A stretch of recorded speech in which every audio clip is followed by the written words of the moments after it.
तमाचा खाया या 4 दिन जेल में रहा, मालूम है कयामत के दिन जब हुसैन खून में लथपथ अपने बच्चे असगर अकबर के साथ जब जन्नत जाएंगे और ये जेल में रहने वाला, गर्दन कटाने वाला, पत्थर खाने वाला, तमाचा खाने वाला अगर ये कहा हुसैन आप हक बोले तो गर्दन कटी, मैं भी हक बोला था तमाचा खाया हूं, मैं भी हक बोला था जेल में 4 दिन रहा हूं, मैं भी हक बोला था और हमारी जगह छूट गई थी, मेरे बच्चे भूख से तड़प रहे थे।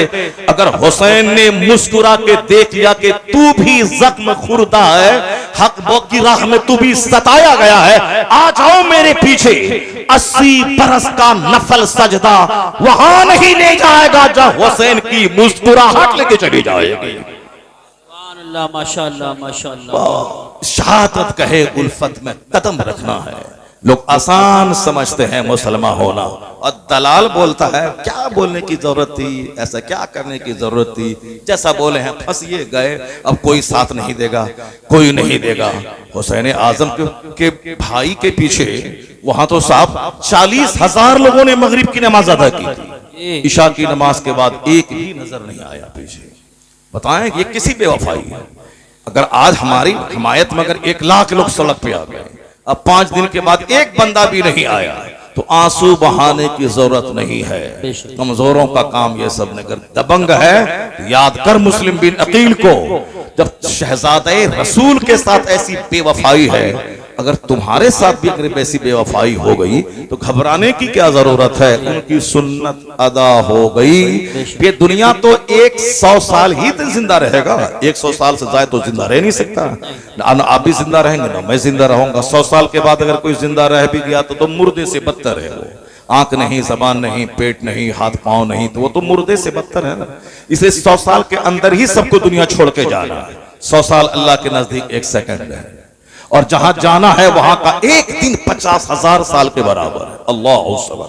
वहां का एक दिन 50,000 साल के बराबर है। इस पॉइंट को जो भी निगाह के सामने रखेगा, याद रखें कि वो नहीं बोलेगा लाइफ इज वेरी डिफिकल्ट, जिंदगी बहुत मुश्किल है, कैसे गुजारे, आमदनी घट गई, बिजनेस ठप हो गया, कैसे जिंदगी गुजारे, इज्जत बचाना मुश्किल है, सामने वाले के पास 5 मंजिला मकान, ये दाएं वाले के पास 50 लाख की कारें, बाएं वाले के पास 2-4 मॉल, पीछे वाले के पास 1000 बीघा जमीन, फार्म हाउस, उस बीच में छोटा सा मेरा घर, छोटी सी मेरी आमदनी, कैसे मैं इज्जत बचाऊं। अगर मकान और गाड़ी देखेगा तो कुत्ते की मौत मरनी पड़ेगी, क्योंकि गाड़ी की कोई हद नहीं है।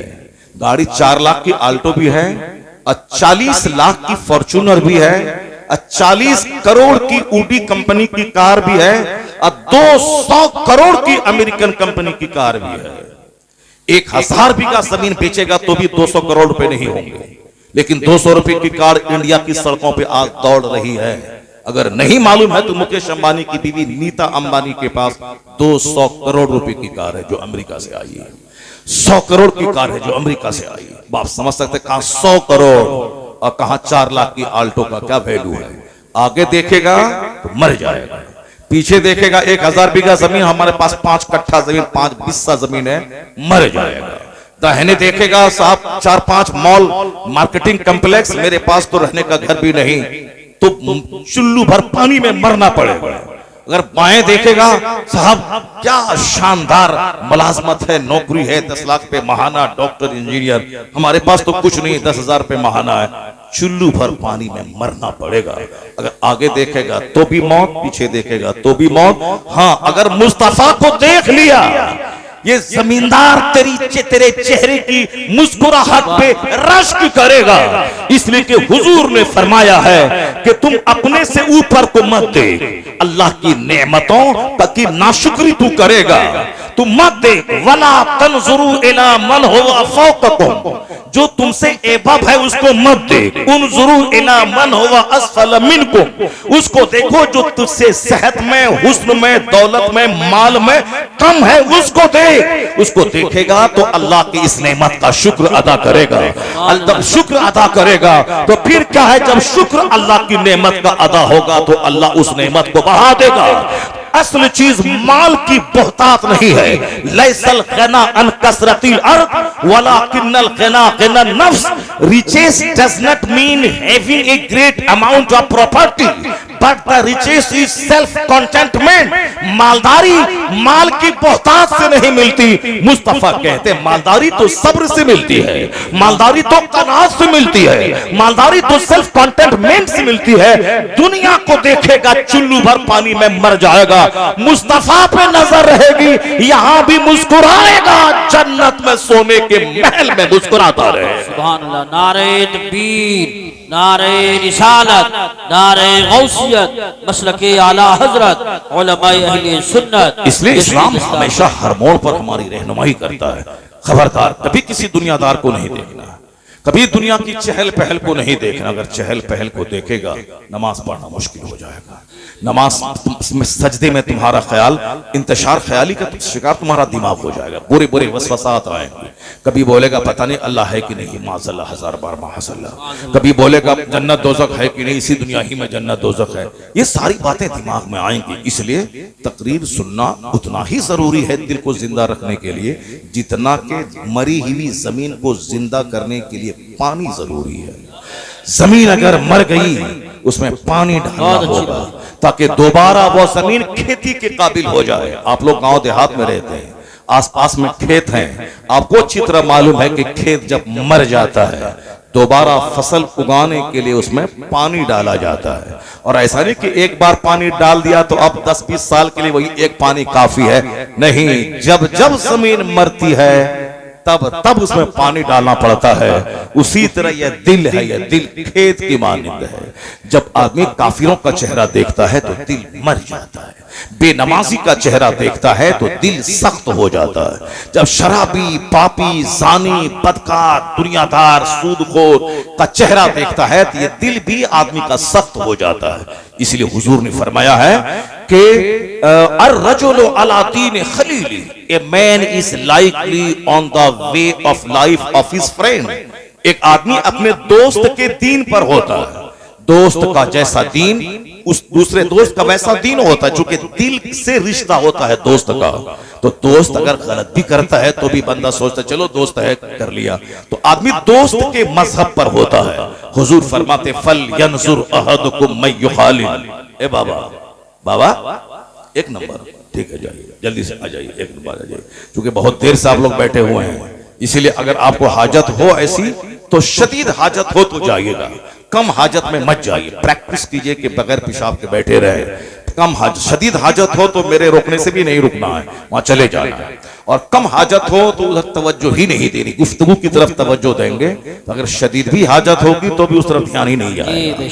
हम लोगों का भी हाल होता है, जहां हम लोग मुताला करने, तकरीर करने में लगे रहते हैं तो वो उधर से ख्याल बटा रहता है। लेकिन जहां तकरीर खत्म हुई, एक मौलाना साहब, बहुत बड़े दबंग मौलाना साहब जो हजरत के दोस्त थे, फ्रेंड थे, वो मौलाना साहब बड़े शोहरत याफ्ता खतीब, स्टेज से उतरे, धक्का मारता हुआ सीधे वॉशरूम चले गए। पूरा जैसे वॉशरूम चले गए।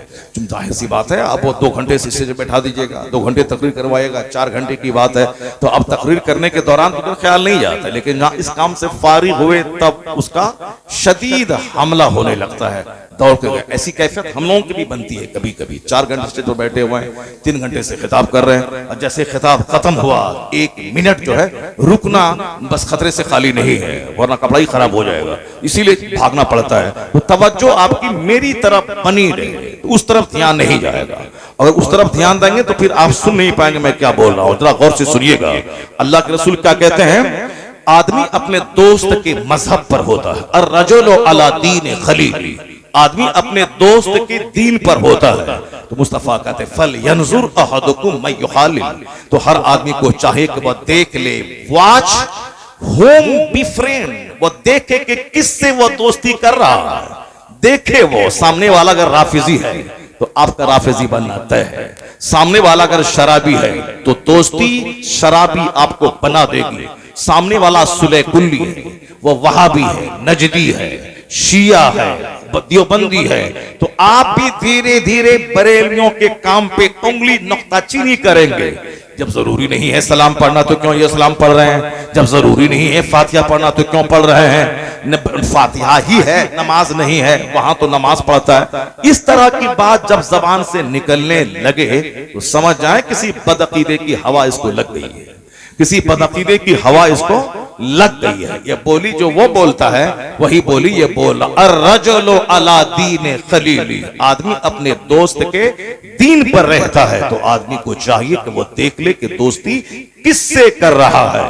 खबरदार किसी बदअकीदे से दोस्ती न हो, खबरदार किसी नजदी वहाबी राफिजी से दोस्ती न हो, खबरदार किसी हराम खोर से दोस्ती न हो, वरना सारी नेकी को बर्बाद कर देगा।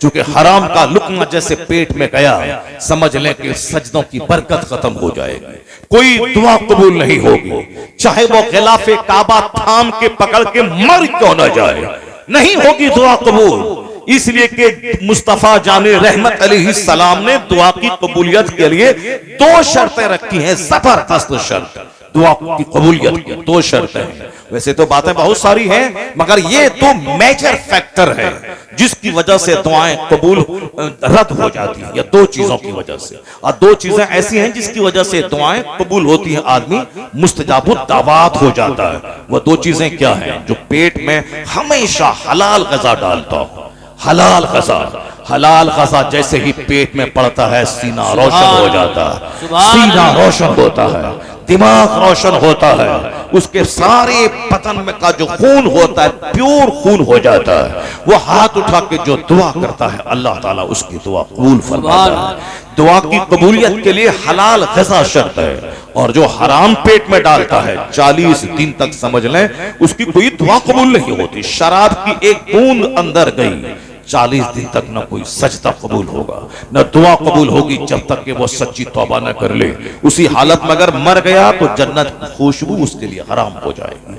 वो जन्नत की खुशबू जो 500 साल की मुसाफत से सूंघी जा सकती है, वो जन्नत की खुशबू नहीं सूंघ पाएगा। वो कौन? जो शराब पिया उसी हालत में वह मर गया, हालत ज़िना में जो मर गया।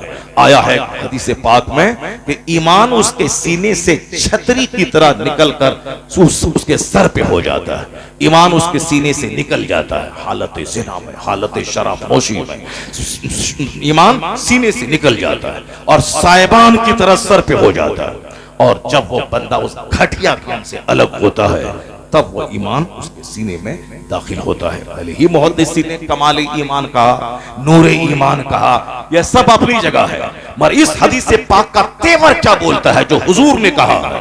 कमाल ईमान, नूर ईमान, ये बहुत सारी अहादीस के मतालिब और मफाहिम को देखकर और हालात को देख करके तब मुफस्सिर इस तरह की राय कायम करते हैं, जाहिर सी बात है। लेकिन इस हदीस का तेवर क्या बोलता है? ईमान उसके सीने से निकल जाता है और छतरी की तरह सर पे हो जाता है। अगर उसी हालत में वह मर जाए तो क्या हाल होगा?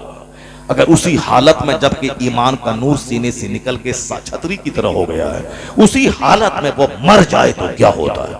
और आजकल इस जमाने में इस तरह की मौतें कसरत से हो रही हैं। एक मेरा दोस्त था, वो दोस्त बताया कि हजरत, ए बाबा, बाबा कहां? एक नंबर, बड़ा मसला है। इसीलिए तो मैं हमेशा कहता हूं भाई तकरीर 10 बजे करवाओ, 10 से लेके 12 2 घंटे की तकरीर करवाओ, और 2 घंटे में 10 हदीस सुना दूंगा मैं, कुरान पाक की 2-4 आयतें सुनाऊंगा ताकि आने वाली नस्लों के लिए रोशनी का सामान हो जाए। उस वक्त सारे लोग फ्रेश रहते हैं, ताजा होकर बैठते हैं।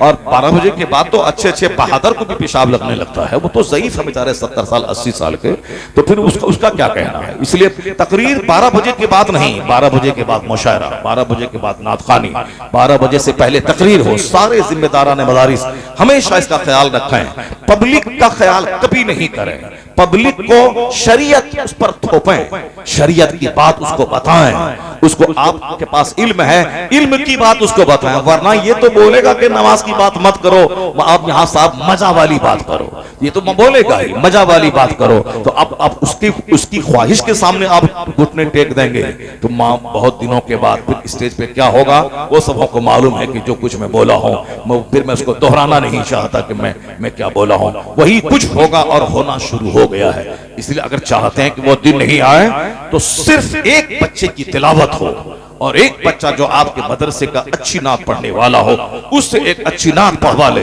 उसके बाद तकरीर हो 2-2.5 घंटे की, फिर उसके बाद एक नात हो, फिर अगर लोग चाहें तो तकरीर हो, वरना हमें ज्यादा तकरीर की भी जरूरत नहीं है। हर मजलिस में सिर्फ एक तकरीर 2 घंटे की हो जाए।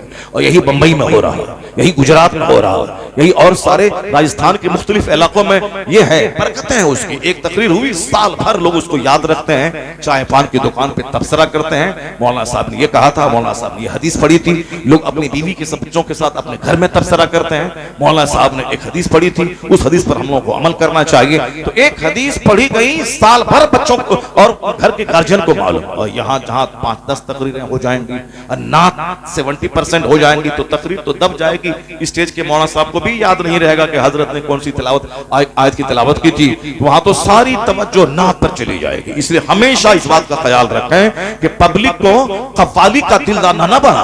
पब्लिक को साहब वो आजकल की नात क्या है, वो गाने बजाने के तर्ज पे लोग नात पढ़ते हैं, तो लोगों को इसके रसूल तो कम आता है, गाने की तरफ ध्यान ज्यादा चला जाता है। ये हमारे नए नए छोकरे जो बैठे रहते हैं, बच्चे हमारे, ये बच्चे का उसी धुन पे नजर चली जाती है और वो उनकी कमर हिलने लगती है। फिर वो रसूल पाक सरकार की मोहब्बत, मदीना जाना, नमाज पढ़ना, दाढ़ी रखना, हुजूर की मोहब्बत में आंसू बहाना कुछ नहीं, सिर्फ मजा लेना है।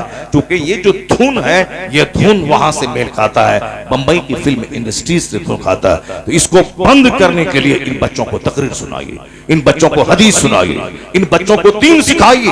अगर बचपन की एक बात दिमाग में बैठ गई तो 40 साल तक वो बच्चा उस बात को भूलता नहीं है। हम लोग भी बचपन में जो खिताब सुने हैं, 12-12 किलोमीटर दूर पैदल चल के तकरीर सुनने जाते थे हम लोग बचपन में। 12 किलोमीटर दूर, मुझे याद है, जिस मदरसे का मैं अभी प्रिंसिपल हूं, वो मदरसा मेरे घर से 12 किलोमीटर दूर है। और मुझे याद है कि 7 साल की उम्र में मैं पैदल, साइकिल भी नहीं, पैदल 12 किलोमीटर दूर चल के मैं तकरीर सुनने गया था। उस वक्त में मेरे बाप ने कभी सोचा होगा, न मेरे दिमाग के किसी हाशिए में होगा कि जहां तकरीर सुनने आया हूं, एक वक्त आएगा उस मदरसे का मैं प्रिंसिपल बन जाऊंगा, उस मदरसे का मैं गार्जियन और सरपरस्त बन जाऊंगा। ये कभी सोचा तक न होगा। मगर उसी मदरसे में 12 किलोमीटर दूर चल के, वहां ही उसकी क्या तखसीस है वो तो एक बात मैंने कह दी। बेशुमार जलसे, 10 किलोमीटर, 8 किलोमीटर, 5 किलोमीटर, 6 साल की उम्र में, 7 साल की उम्र में, 8 साल की उम्र में हम लोगों ने जलसे सुने हैं, बहुत जलसे। अभी भी दिमाग में वो मंजर याद है कि कैसे मैं खेत से गया हूं, कैसे नहर से गुजार के गया हूं, कैसे नदी में पानी से गुजर के मैं गया हूं। वो सारी बातें दिमाग में हैं। तब आज वो सारी बातें आज दिमाग में रहती है, उन बातों को बोला जाता है। ये छोटे छोटे बच्चे जो बैठे हैं, ये नात पढ़ के अगर भाग गए तो फिर ये इनके नजदीक किनका नाम रहेगा? उन्हीं 4-5 का नाम रहेगा, उन्हीं का नाम रहेगा। ये साहब फला उत्तराखंडी हैं, ये फला बिहारी थे, ये फला कलकत्तवी थे, ये फला साहब फला जगह के थे, यही लेगा। इसको मालूम नहीं होगा मुफ्ती आजम हिंद कौन थे, ताजुल शरिया कौन थे, आला हजरत कौन थे, कारी अलाउद्दीन संभली कौन थे, उसको मालूम नहीं होगा। इसलिए अपने बच्चों को बता दे कि तुम्हारा रहबर और रहनुमा ये उलमा है, और इनकी इज्जत करो, इनकी बात सुनो, ताकि जब कदम डगमगाने लगे इनकी हिदायत तुम्हें राह रास्त दिखाए। नारे तकबीर, नारे रिसालत। अब सुने बाबा जो मैं कह रहा हूं, हुजूर ने क्या कहा? अर्रजुलु अला दीन खलीली, a man is on the religion of his friend. आदमी अपने दोस्त के मजहब पर होता है। So watch, see, look at, देख लो कि तू दोस्ती किससे कर रहा है। ऐसा नहीं कि मफाद है जमीन जगह का, बिजनेस का, कारोबार का तो दोस्ती कर रहे हैं, दीन ईमान सब लूट जाएगा। ऐसे बेशुमार लोगों को देखा उसका ईमान लूट गया, जो नजदियों से, वहाबियों से, दियोबंदियों से जिन्होंने दोस्ती की। नहीं हम बेटी ला रहे हैं, बेटा नहीं दे रहे हैं, बेटी ला रहे हैं, हम उसको सुन्नी बना देंगे। तुम तो सुन्नी बना ना सका बदतमीज, तुम्हारे सारे खानदान को वो नजदी बना दिया, सबको वहाबी बना दिया। इस तरह बेशुमार लोग हैं। मैंने बंबई में 12 साल तक एक मोहल्ले में तकरीर की है मैंने, 10-10 रोजा, 12 रोजा मुहर्रम में। एक आदमी एक गैर मुक़ल्लिद से अपनी बेटी का रिश्ता कर चुका था।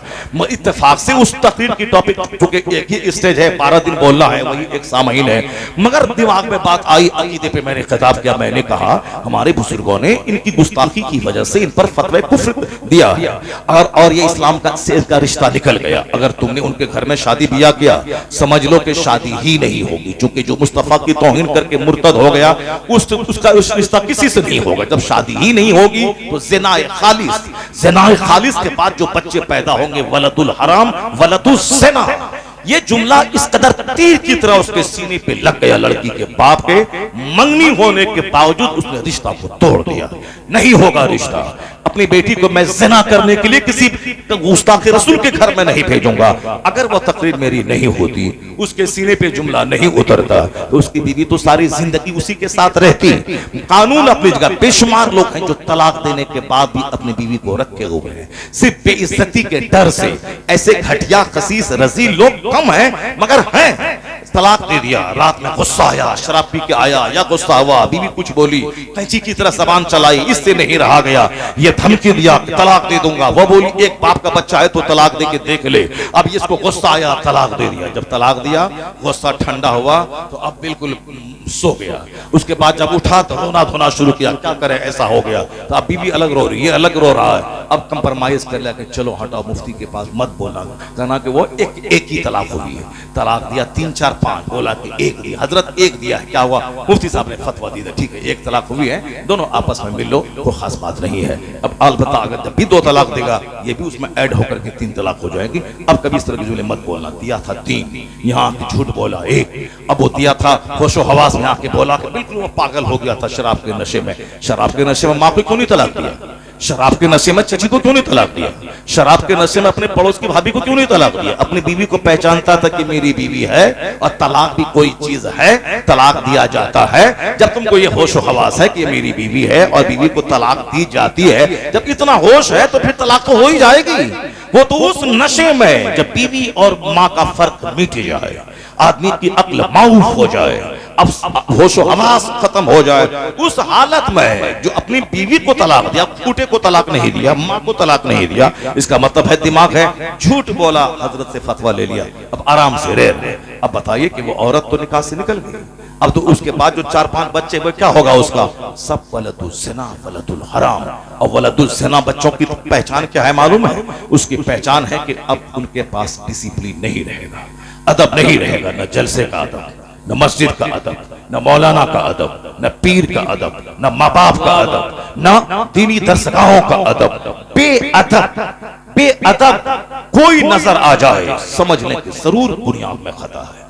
चूंकि डिसिप्लिन का ना होना, और आजकल देख सकते हैं माँ बाप को आंख दिखलाना, माँ को मारना, सास और ससुर की गुलामी करना, साली को अप्पी और बाजी कहना, अपनी बहन को फूले से फोन तक नहीं करना, अपने भाई से दुश्मनी है, एक पालिश जमीन के लिए मार धाड़ काट तलवार निकालना है। और साहब वो भाई जो साला है, भाईजान भाईजान भाईजान, अपने भाई को बुड्ढा कहना, उसको साहब उसका नाम बिगाड़ के बोलना, और वहां भाईजान भाईजान, जिस जमीन से पैदा हुआ, जिस पेट से पैदा हुआ, जो 9 महीना पेट में रखी, 2 साल खूने जिगर पिलाई, 12 साल नर्स की तरह कपड़े धो के तेरे पाखाने पेशाब वाले कपड़े को धोई, ये सारे एहसानात हो गए खत्म। सिर्फ एक लड़की का मुंह देखा, अब मुंह थोड़ा अच्छा था तो उसके मुंह की वजह से उसके माँ से भी प्यार हो गया, उसकी बहन से प्यार हो गया, अब वो अम्मी जान हो गई और अब्बा जान हो गए, अब साला भाई जान हो गए। और अपना जो भाई गोद में खिलाया था उसका क्या हो गया?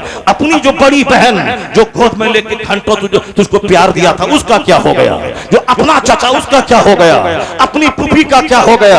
अपने भाई का क्या हो गया? बदतमीज अगर डिसिप्लिन नहीं है तो समझ लें कहीं न कहीं जरूर गड़बड़ का माहौल पैदा है।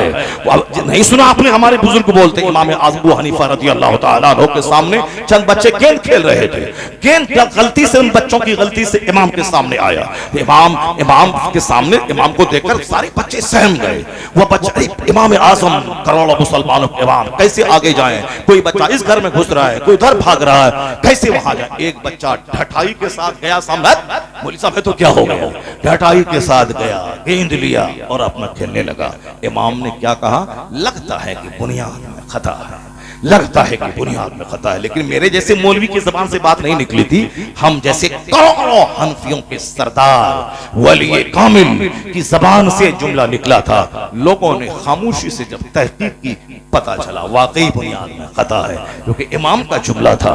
इमाम का जुमला हकीकत पर मबनी हुआ करता है। इसलिए अपने घर में रिश्तों का ख्याल रखें, गुस्से पे कंट्रोल रखें, गुस्से पे कंट्रोल। अक्लमंद वो नहीं है जो सामने वाले को पछाड़ दे, अक्लमंद वो नहीं है।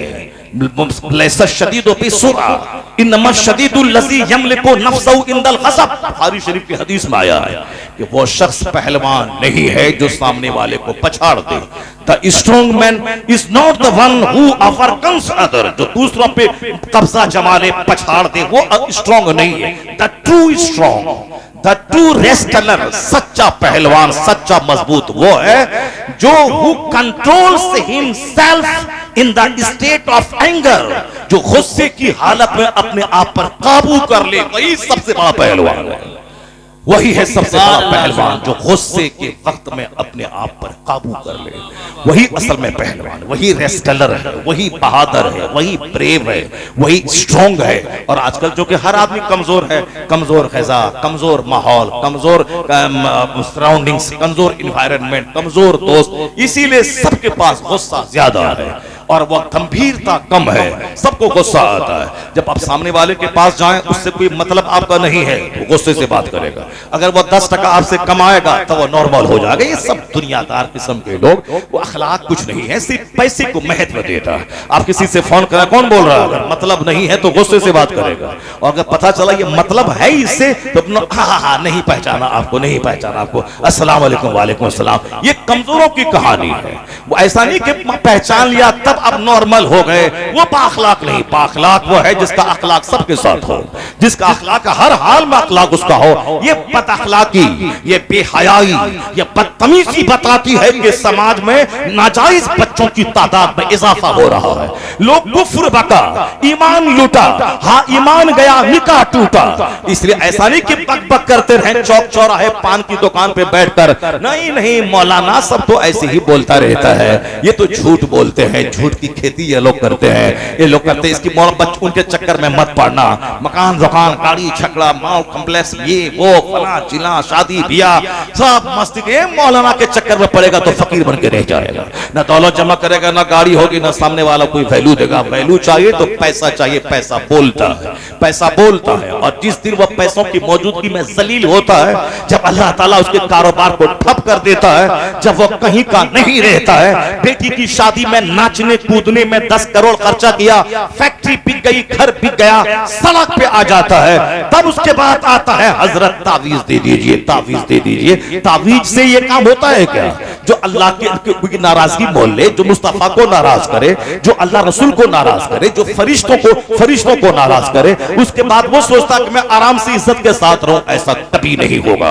और उसके बाद कहता है कि एक तावीज ले लें, उसके बाद काम बन जाए। ऐसा दुनिया में होता है क्या? कि जीने का रास्ता सिस्टम है ये, और उस सिस्टम के खिलाफ काम करेगा और एक तावीज ले लेगा, उस सारा काम खत्म हो जाएगा। ऐसा कहीं होता है? तावीज से आम का पेड़ लगा दे और वहां से सेब निकल जाए, 1 लाख तावीज उसमें डाल दें, नहीं होगा। चाहे बरेली से तावीज ले आए, चाहे बेलग्राम से तावीज ले आए, चाहे मसौली से तावीज ले आए, चाहे मुझ जैसे छोटे से फकीर से तावीज ले लें, 1 करोड़ तावीज आम के पेड़ में लगा दें और सोचें कि यहां से कटहल निकल जाए, यहां से अमरूद निकल जाए, यहां से सेब निकल जाए, नहीं होगा। आप लोग काश्तकार हैं, गेहूं लगाते हैं, गन्ना लगाते हैं, आप लोग साहब धान लगाते हैं, तो धान लगा दीजिए।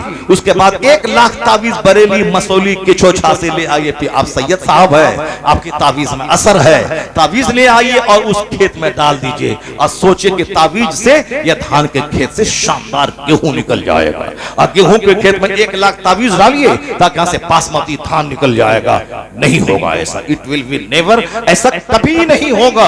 ये कुदरत के कानून के खिलाफ है, जब कुदरत के कानून के खिलाफ है कि सेब का पेड़ चंबल में नहीं लगेगा, सेब के लिए चाहे शिमला का इलाका, सेब के लिए चाहे कश्मीर का इलाका जहां बर्फ गिरती हो।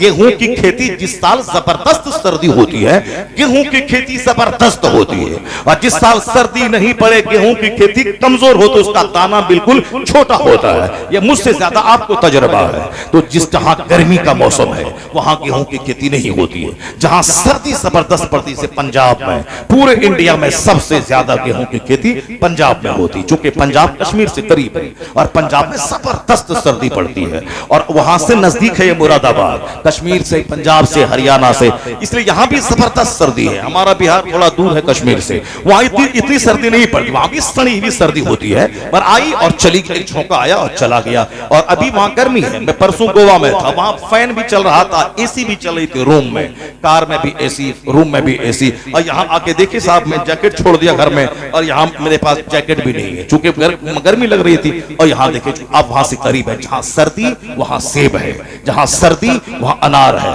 अलबत्ता जहां खूब गर्मी हो वहां संतरा की खेती होती है। संतरा की खेती होती है कहां पे? नागपुर में, क्योंकि वहां गर्मी होती है। कपास की खेती होती है कहां पे? गुजरात और महाराष्ट्र में, क्योंकि वहां का माहौल, क्लाइमेट गर्म होता है। आम की खेती होती है कहां? वो समंदर बंगाल की खाड़ी के किनारे ज्यादा, बंगाल में, आंध्र प्रदेश में मछली की उपज ज्यादा होती है, आंध्र प्रदेश में धान की खेती होती है, आंध्रा में, तेलंगाना में, बाजू में उड़ीसा है, बंगाल है, वो ज्यादा पूरे हिंदुस्तान की आधी खेती उस इलाके में होती है। अब तो आप समझ गए होंगे, मैं कोई काश्तकार फार्मर नहीं हूं कि मैं सब खेती की तफसील आपके सामने मैं रखूं। एक बात मैंने बता दी, चूंकि मुझको एक बड़ी बात समझाना है, इसीलिए मैंने उस बात को समझाने के लिए मैंने ये एक छोटी सी मिसाल पेश की है। जैसी जमीन वैसी फसल, जैसी जमीन वैसी फसल, जैसा दरख्त वैसा फल, और हर दरख्त से हर फल नहीं निकलता, और हर जमीन से हर तरह की फसल पैदा नहीं होती है। जब यह बात समझ गए तो अब मैं आपसे कहता हूं, ये आज जो हमारा समाज लुच्चों से भर रहा है, डकैतों से भर रहा है, चोरों से भर रहा है, गुटखाखोरों से भर रहा है, सिगरेट और बीड़ी पीने वालों से भर रहा है, आलिमों और माँ बाप के एहतराम न करने वालों से भर रहा है, फिल्म सासों से भर रहा है, साथ इश्क बाजी करने वालों से भर रहा है, हराम खोरों से भर रहा है, डकैतों से भर रहा है। कभी गौर किया आपने कि आखिर ऐसा क्यों हो रहा है? अब बच्चा हो गया शरीर शराबी पापी, आए हजरत तावीज दीजिए। ऐसा होगा कि आम का पेड़ हो, तावीज लगाते हैं वहां से सेब निकल जाए? नहीं होगा। जैसी जमीन वैसी फसल, जैसा दरख्त वैसा फल। जब ये बात समझ गए तो माँ का पेट जमीन है, अब बाप उसमें बीज डालने वाला है। अगर बीज खराब हो तो फसल खराब होगी, अगर जमीन खराब है फसल खराब होगी। तो हर पेट से कुतुब पैदा नहीं होता, हर जमीन से धान पैदा नहीं होता, हर जमीन से सेब पैदा नहीं होता। तो कुतुब पैदा होने के लिए वही जमीन चाहिए, कुतुबियत वाली जमीन चाहिए, और चोर और लफंगा पैदा होने के लिए वैसी जमीन चाहिए। अब जमीन जब हो फातिमा ज़हरा जैसी, और उस पर बीज डालने वाला हो मौला अली, जमीन हो फातिमा और बीज डालने वाला हो अली, तब अल्लाह बेटा शहीदों का सरदार हसन और हुसैन अता करता।